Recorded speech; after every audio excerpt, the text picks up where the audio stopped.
देखो यार, मैं तुम्हें एक बात बताता हूँ।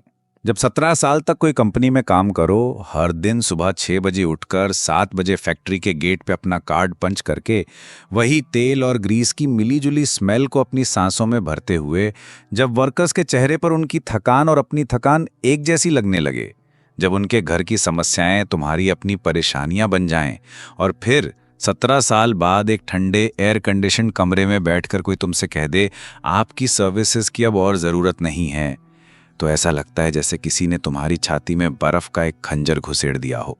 धीरे धीरे अंदर ही अंदर पिघलता हुआ, तुम्हें जिंदा रखते हुए पर हर सांस के साथ एक अजीब सी ठंडक और दर्द देता हुआ। पर मैं जो कहानी तुम्हें सुनाने वाला हूं ना, उसमें ट्विस्ट ये नहीं है कि मुझे निकाला गया। अरे नौकरियां तो आती जाती रहती हैं। ट्विस्ट ये है कि उन्होंने जो राज, जो घिनौना सच अपनी कंपनी की ऊंची दीवारों के पीछे, फाइल्स के नीचे और महंगी गाड़ियों के शो ऑफ में छिपा रखा था, वो मैं जानता था।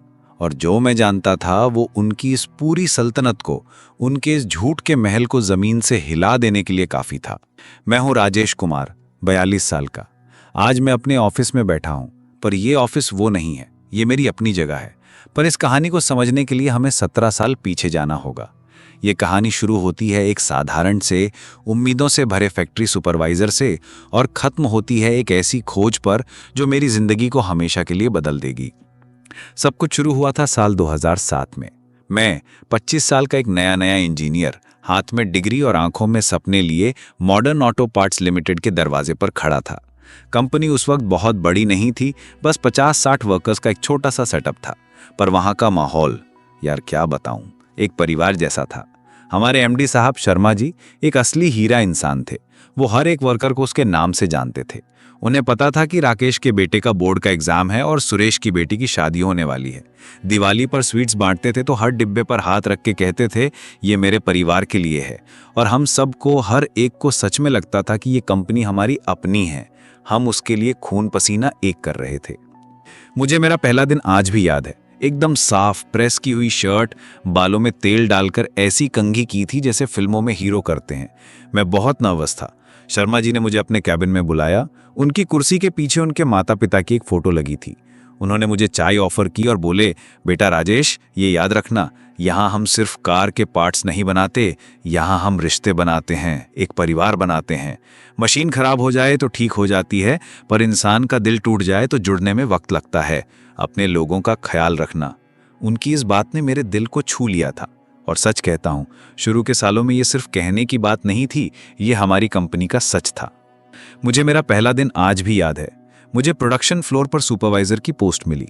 मेरे अंडर 15-20 वर्कर्स थे। रमन, सुरेश, दिनेश, राकेश, सबके सब सीधे साधे मेहनतकश लोग थे, ज्यादातर आसपास के गांव से। धीरे धीरे मेरी उनके साथ एक गहरी बॉन्डिंग बन गई। मैं उनके साथ चाय पीता, उनके दुख सुख सुनता, कभी किसी के बच्चे के एडमिशन के लिए शहर के स्कूल में चक्कर लगाए, तो कभी किसी को एडवांस सैलरी दिलवाने के लिए मैनेजमेंट से सिफारिश की। वो लोग मुझे राजेश भाई कहते थे, सर नहीं, और इससे बड़ा कॉम्प्लीमेंट मेरे लिए कुछ नहीं था।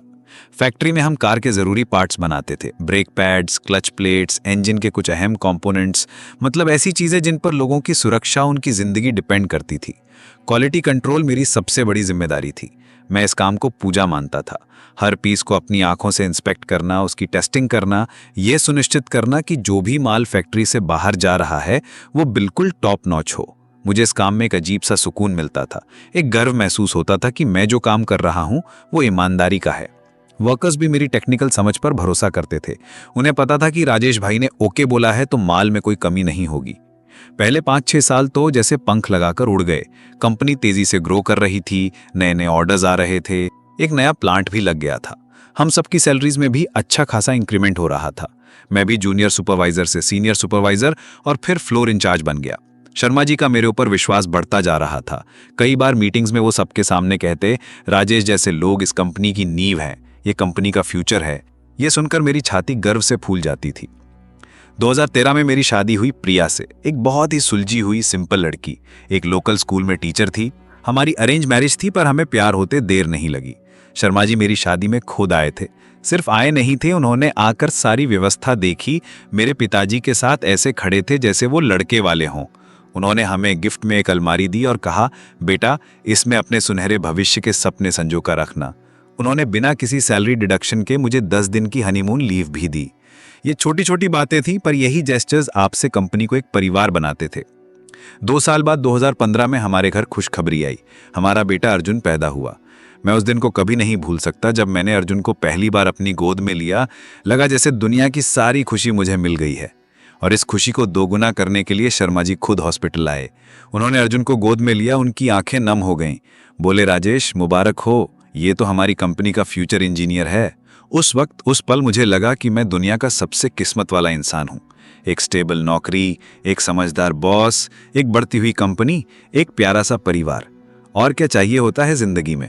मैंने सोचा यही मेरी दुनिया है और मैं अपनी पूरी जिंदगी इसी कंपनी के लिए समर्पित कर दूंगा। पर कहते हैं ना, वक्त हमेशा एक सा नहीं रहता। धीरे धीरे, बहुत धीरे धीरे चीजें बदलने लगी। इतनी धीरे कि शुरू में तो पता भी नहीं चला। जैसे दीवार पे सीलन आती है ना, पहले एक छोटा सा गीला दाग, फिर वो धीरे धीरे पूरी दीवार को अपनी चपेट में ले लेती है। कुछ ऐसा ही हमारी कंपनी में हो रहा था। 2016 में कंपनी ने 2 बड़े पदों पर नए लोगों को हायर किया। फाइनेंस हेड मिस्टर कपूर और परचेज मैनेजर मिस्टर वर्मा। दोनों बहुत अनुभवी थे, बड़ी बड़ी एमएनसी से आए थे। उनके आने पर हम सबको लगा कि चलो अच्छा है, प्रोफेशनल लोग आ रहे हैं, कंपनी और तेजी से आगे बढ़ेगी, मॉडर्नाइज होगी। उनके आने से मीटिंग्स का दौर शुरू हो गया। Power point presentations, targets, KRA, KPI जैसे नए नए शब्द हमारी डिक्शनरी में जुड़ गए। पर मैंने महसूस करना शुरू किया कि ऑफिस का माहौल बदल रहा है। अब शर्मा जी के कैबिन के दरवाजे अक्सर बंद रहने लगे। अंदर कपूर और वर्मा के साथ घंटों मीटिंग्स चलती। कभी कभी उनके कैबिन से उनकी तेज आवाज में बहस करने की आवाजें आती। जो पहले एक ओपन डोर पॉलिसी थी, वो अब क्लोज डोर बनती जा रही थी। मैं जब कभी कॉरिडोर से गुजरता तो मुझे देखकर वो लोग अचानक चुप हो जाते। एक अजीब सी सरगोशी, एक फिसफिसाहट सी फैक्ट्री की हवा में घुल गई थी। ऐसा लगने लगा था जैसे मैं, जिसे शर्मा जी कंपनी का फ्यूचर कहते थे, अब एक आउटसाइडर बनता जा रहा हूँ। शर्मा जी भी अब थोड़ा दूर दूर रहने लगे थे। पहले वो हफ्ते में 2-3 बार फ्लोर का राउंड लगाते थे, हर वर्कर से हालचाल पूछते थे। अब उनका आना कम हो गया। मिलते भी थे तो बस फॉर्मेलिटी की सब ठीक है पूछकर आगे बढ़ जाते। उनकी आंखों में वो पहले जैसी गर्माहट नहीं रही थी। एक अजीब सी थकान और परेशानी दिखती थी। मैंने सोचा शायद कंपनी बड़ी हो रही है, उन पर प्रेशर ज्यादा है। 2017 में हमारी बेटी काव्या पैदा हुई। इस बार हॉस्पिटल में कंपनी की तरफ से सिर्फ फूलों का एक गुलदस्ता आया। साथ में एक कार्ड था जिस पर modern auto parts limited print था। किसी का पर्सनल विजिट नहीं हुआ। यह बहुत छोटी सी बात थी, शायद नोटिस करने लायक भी नहीं। पर जहां आपने परिवार जैसा माहौल देखा हो, वहां इस तरह की फॉर्मेलिटी चुभती है। प्रिया ने पूछा भी, शर्मा जी नहीं आए? मैंने झूठ बोल दिया, वो बहुत बिजी थे, उनका फोन आया था। पर दिल में एक कांटा सा चुभ गया था। प्रोडक्शन फ्लोर पर मैं अभी भी उतनी ही लगन से काम कर रहा था। वर्कर्स का सम्मान मेरे लिए वैसा ही था। क्वालिटी स्टैंडर्ड्स हम अभी भी मेंटेन कर रहे थे और ऑर्डर्स टाइम पे डिलीवर हो रहे थे। पर ऑफिस में शीशे के कैबिन्स के अंदर एक अलग ही खेल चल रहा था जिसकी मुझे सिर्फ भनक लग रही थी। ऑफिस पॉलिटिक्स की एक अजीब सी गंध आने लगी थी। और फिर 2018 में पहली बार मैंने एक अजीब चीज नोटिस की। एक दिन रॉ मटेरियल की एक बड़ी शिपमेंट आई। नॉर्मल प्रोसीजर ये था कि कोई भी मटेरियल स्टोर में जाने से पहले मैं या मेरी टीम का कोई मेंबर उसकी क्वालिटी चेक करता है। पर उस दिन मिस्टर वर्मा मेरे पास आया और बोले, राजेश, ये एक स्पेशल कंसाइनमेंट है, इसको इंस्पेक्शन की जरूरत नहीं है, सीधा स्टोर रूम बी में रखवा दो। मुझे ये सुनकर बहुत अजीब लगा।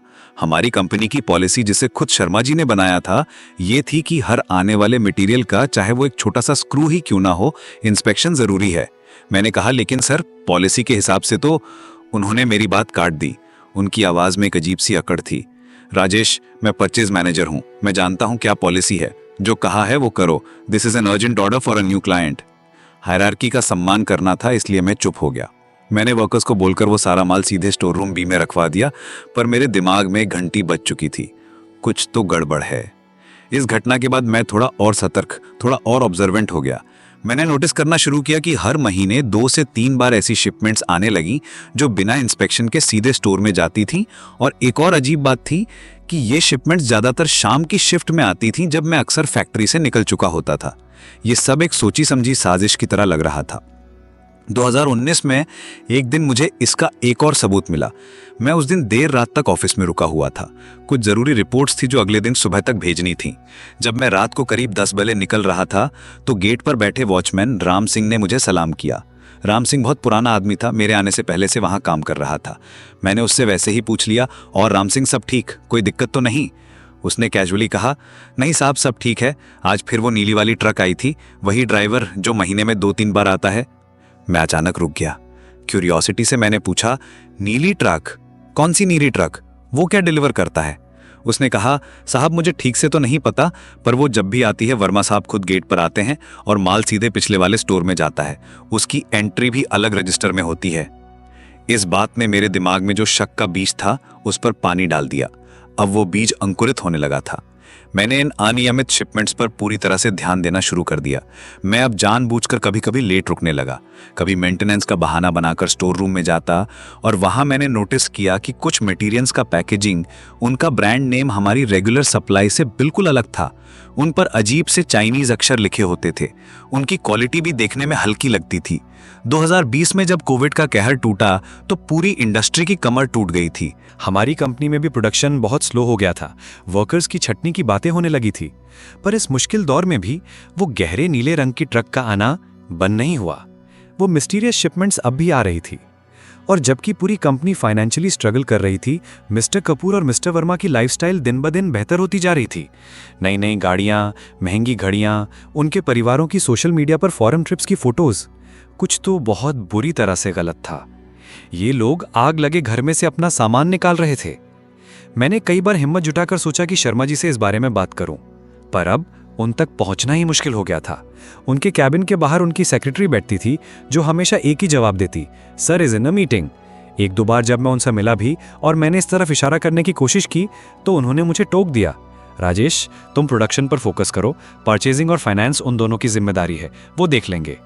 उनकी आवाज में एक अजीब सी बेचैनी और तनाव था। ऐसा लगा जैसे वो इस टॉपिक से बचना चाहते हैं। तब मुझे एहसास हुआ कि अगर मुझे सच का पता लगाना है तो मुझे ये अकेले ही करना होगा। 2021 में मैंने फैसला किया कि मैं इस मामले की तह तक जाऊंगा, चाहे अंजाम कुछ भी हो। मैंने एक छोटा सा काम शुरू किया। एक पुरानी डायरी ली और उसमें इन सब चीज़ों का रिकॉर्ड रखना शुरू कर दिया। शिपमेंट्स की तारीखें, ट्रक का नंबर जो मैं राम सिंह से पूछ लेता था, अनुमानित मटेरियल का टाइप और उनके स्टोरेज लोकेशंस। मैं चुपके से उन नए मटेरियल्स के सैंपल भी इकट्ठे करने लगा, छोटे छोटे पीसेस जो आसानी से मेरी जेब में आ जाते थे। धीरे धीरे जैसे जैसे डायरी के पन्ने भरते गए, एक साफ पैटर्न उभर कर सामने आने लगा। हर महीने 2 या 3 शिपमेंट्स, हमेशा रात के वक्त, हमेशा चाइनीज सप्लायर से और हमेशा बिना इंस्पेक्शन के। मैंने अपने एक पुराने कॉलेज के दोस्त जो एक मटेरियल टेस्टिंग लैब में काम करता था से संपर्क किया। मैंने उसे कुछ सैंपल दिए और रिक्वेस्ट की कि इनकी क्वालिटी चेक करे। इसी दौरान हमारी कंपनी के प्रोडक्ट्स में क्वालिटी की शिकायतें आनी शुरू हो गई। पहले 1-2 फिर दर्जनों बड़े बड़े क्लाइंट्स जो सालों से हमारे साथ काम कर रहे थे अब माल वापस भेजने लगे। मार्केट में हमारी रेपुटेशन, जिसे शर्मा जी और हम सब ने मिलकर सालों की मेहनत से बनाया था, मिट्टी में मिलने लगी थी। ऑफिस में इस पर चर्चा होती थी, पर कपूर और वर्मा इसे मार्केट कंपटीशन और कॉस्ट कटिंग प्रेशर का नाम देकर टाल देते थे। वो कहते थे थोड़ा बहुत क्वालिटी कॉम्प्रोमाइज़ तो करना पड़ेगा, वरना मार्केट में टिक नहीं पाएंगे।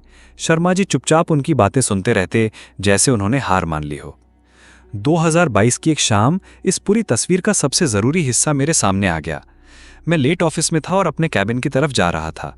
मिस्टर वर्मा का कैबिन रास्ते में पड़ता था। उसका दरवाज़ा थोड़ा सा खुला हुआ था और वो फ़ोन पर किसी से बात कर रहा था। उसकी आवाज़ काफ़ी तेज़ थी। मैं अनजाने ही रुक गया। वो कह रहा था, हाँ मुझे पता है क्वालिटी इशू है, अरे पर मार्जिन इतना तगड़ा है कि हम 20% रिटर्न्स भी आराम से अफोर्ड कर सकते हैं, फिक्र मत कर। शर्मा जी को कुछ पता नहीं चलता, हम उन्हें ओरिजिनल बिल्स ही दिखाते हैं। एक्चुअल प्राइसेस और हमारे प्राइसेस का जो डिफरेंस है वो सीधा अपनी जेब में जाता है, तू बस माल भेजता रहे। ये सुनकर मेरे पैरों के नीचे से जमीन खिसक गई।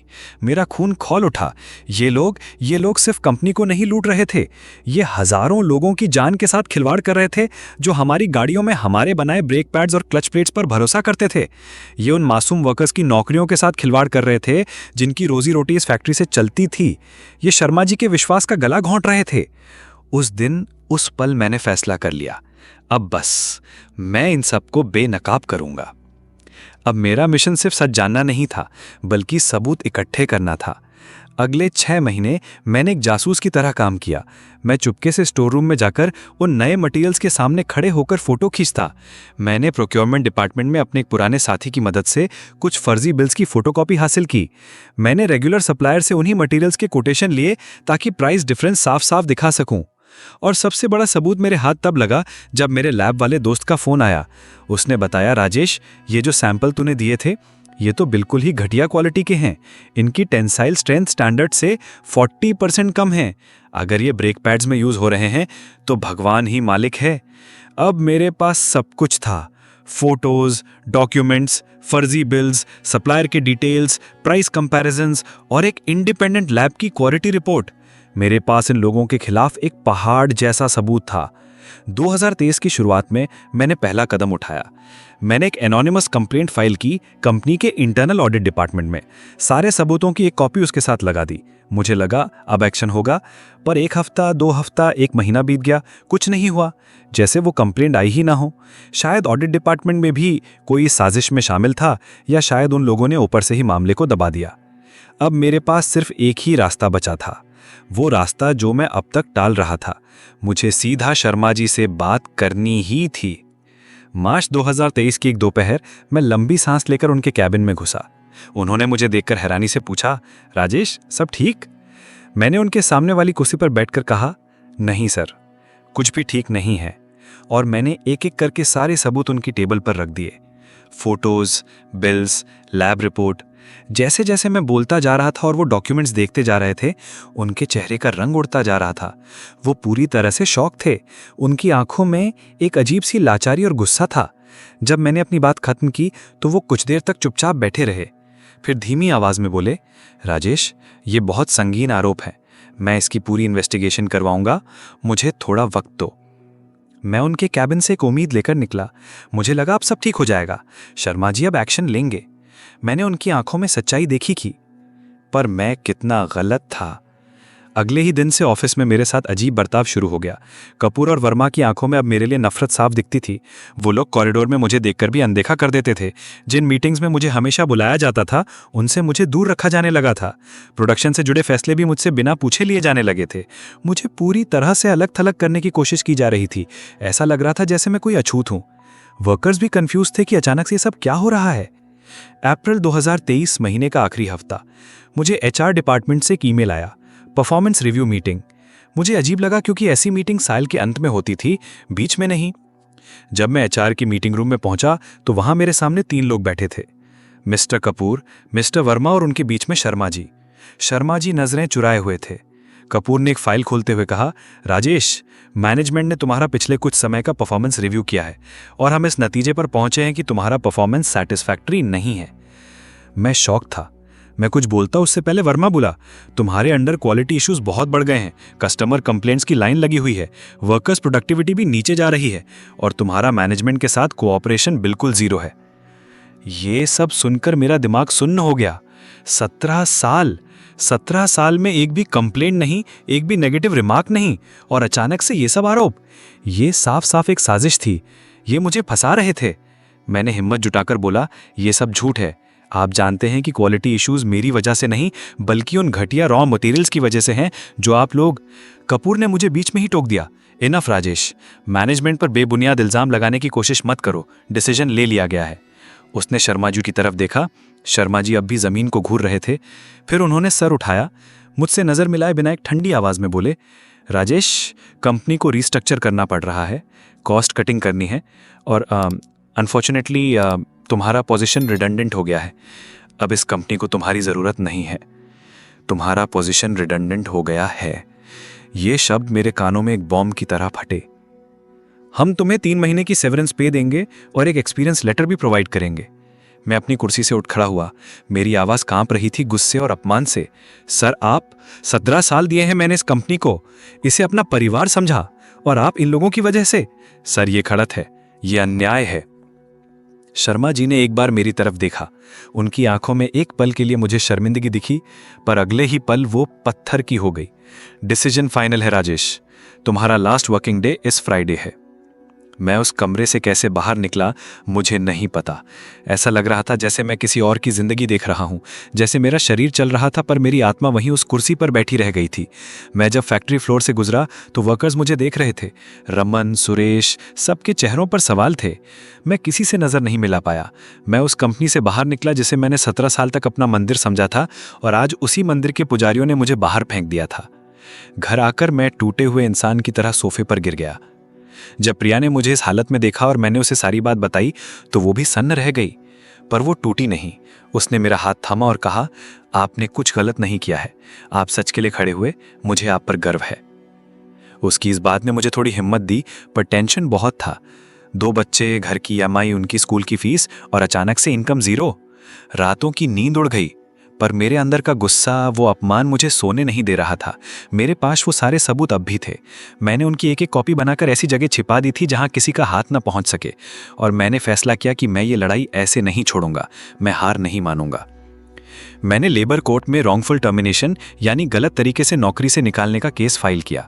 इसके साथ ही मैंने कंपनी में हो रहे इस भ्रष्टाचार के बारे में सारे सबूतों के साथ local authorities, economic offences wing और कंज्यूमर फोरम्स में एक विस्तृत कंप्लेंट फाइल की। अब लड़ाई कंपनी की दीवारों से निकलकर कानून के दरवाजे पर आ चुकी थी। केस के दौरान डिस्कवरी प्रोसेस में और भी हैरान करने वाले तथ्य सामने आए। पता चला कि मिस्टर कपूर और मिस्टर वर्मा का ये नेक्सस सिर्फ चाइनीज सप्लायर्स तक सीमित नहीं था। उन्होंने कंपनी के नाम पर कई फर्जी शेल कंपनियां बना रखी थी, जिनके जरिए वो पैसा लॉन्डर कर रहे थे। ये फ्रॉड जितना मैं सोच रहा था उससे कई गुना बड़ा था। ये सालाना करोड़ों का घोटाला था। इन्वेस्टिगेशन में ये साफ हो गया कि शर्मा जी को शुरू में इसके बारे में कुछ नहीं पता था। वो सच में अनजान थे, पर जब मैंने उनके सामने सारे सबूत पेश किए तो वो घबरा गए। कपूर और वर्मा ने उन्हें प्रेशर में ले लिया। उन्हें धमकाया कि अगर ये बात बाहर आई तो कंपनी की रेपुटेशन बर्बाद हो जाएगी, बैंक लोन कैंसिल कर देंगे और कंपनी बंद हो जाएगी। उन्होंने शर्मा जी को इस बात के लिए मना लिया कि इस आग को फैलने से रोकने का एक ही तरीका है, मुझे यानी चिंगारी को ही बुझा दो। मुझे बलि का बकरा बनाकर उन्होंने सोचा कि वो इस मामले को हमेशा के लिए दफन कर देंगे। अगला 6 महीने का वक्त एक लीगल बैटल में गुजरा। कोर्ट के चक्कर, वकीलों से मुलाकातें, गवाहियां, सबूत पेश करना, ये पूरा प्रोसेस मानसिक रूप से बहुत थका देने वाला था। कई बार लगा कि मैं हार जाऊंगा। कपूर और वर्मा ने बड़े बड़े वकील खड़े कर दिए थे, पर मैं डटा रहा। प्रिया मेरी सबसे बड़ी ताकत थी, वो हर सुनवाई पर मेरे साथ आती थी। और फिर आखिरकार वो दिन आया। कोर्ट ने अपना फैसला सुनाया। रॉन्गफुल टर्मिनेशन का केस में जीत गया। कोर्ट ने माना कि मुझे गलत और बदले की भावना से निकाला गया था। कंपनी को मुझे एक बड़ा कॉम्पेंसेशन देने का ऑर्डर हुआ, पर असली जीत तो करप्शन केस में हुई। अथॉरिटीज ने पूरी जांच के बाद मिस्टर कपूर और मिस्टर वर्मा को फैक्ट्री से ही अरेस्ट किया। उनके चेहरों पर वो हवाइयां उड़ती देखना मेरे 17 साल के अपमान का जवाब था। कंपनी पर क्वालिटी स्टैंडर्ड्स के साथ खिलवाड़ करने और फाइनेंशियल फ्रॉड के लिए भारी जुर्माना लगाया गया। पूरी बिजनेस कम्युनिटी में ये खबर आग की तरह फैल गई। सबसे बड़ा सुकून इस बात का था कि सच दुनिया के सामने आ गया। वर्कर्स को पता चल गया कि उनकी नौकरी पर खतरा मेरी वजह से नहीं बल्कि उन भ्रष्ट मैनेजर्स की वजह से था।